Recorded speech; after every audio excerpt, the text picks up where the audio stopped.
This whole story starts about a year and a half ago, around Christmas of 2022, when I met this girl on Snapchat. I didn't know her and she didn't know me either, but still, we started talking. I guess we were both a little lonely, so we started texting like every day, to the point where a few months later I told her that I was in love with her, but knowing she had seen pictures of me and that I honestly am quite ugly. I thought she was gonna say you or something like that.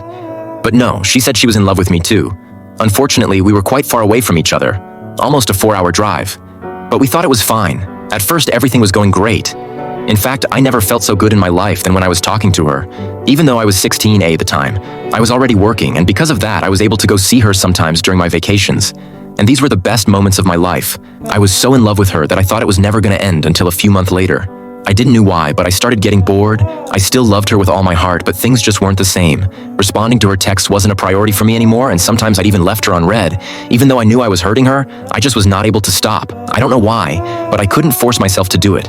And that's why after a little more than a year of being together, I broke up. I knew it was gonna hurt her, but I also knew that she'd be better off without me. Better off finding someone else, which wouldn't be a problem for her since she was absolutely gorgeous. At first, I didn't realize that I just made a big mistake. I was too concentrated on my work to even proceed any emotions until 2 months later when I realized how lonely and empty I was feeling. At first, I tried to just brush it off, but I couldn't. For the first time in a year, I cried myself to sleep, and it went on for weeks where I would just cry for hours before finally falling asleep. I'm still feeling empty and lonely.